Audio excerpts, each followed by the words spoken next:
Perfect.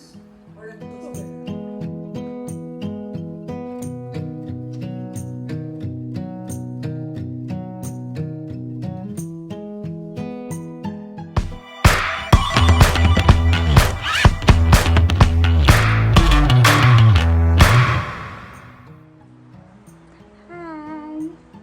Welcome back to my channel. I am Teacher Abby, and today we are going to bake chocolate cake with chocolate cream cheese frosting. So I hope you like it, and if you do, don't forget to like, share, and subscribe.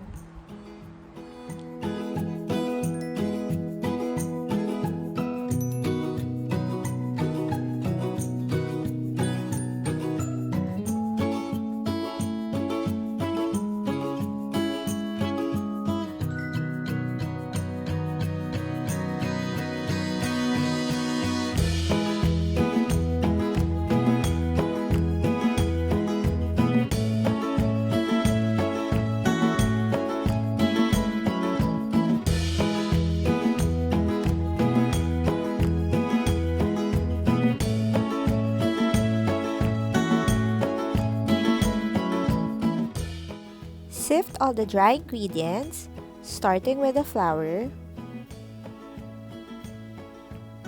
Add the white sugar and the brown sugar, followed by the cocoa powder, and don't forget to sift it.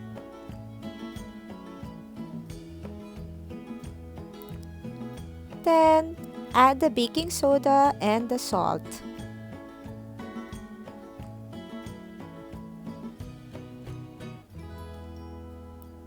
Mix all the dry ingredients together.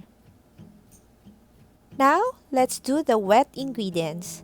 Add the 2 egg yolks and the 2 whole eggs, followed by the buttermilk.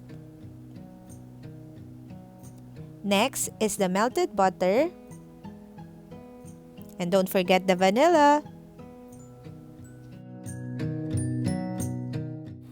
Mix all the ingredients together using a mixer. Then add the coffee and mix it slowly and carefully until it's done.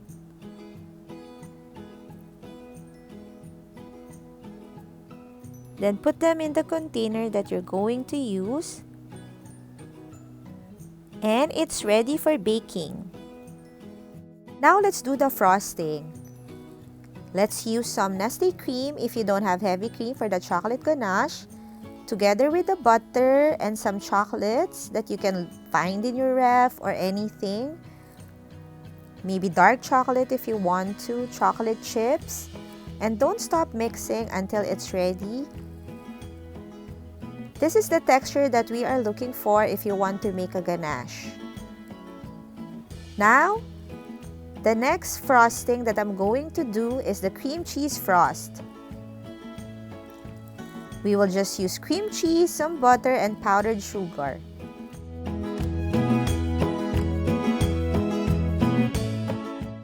Now it's ready for frosting.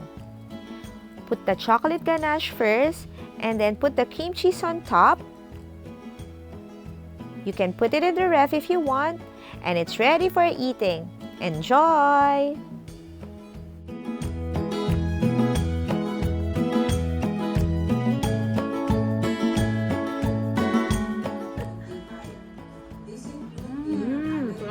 Sarap.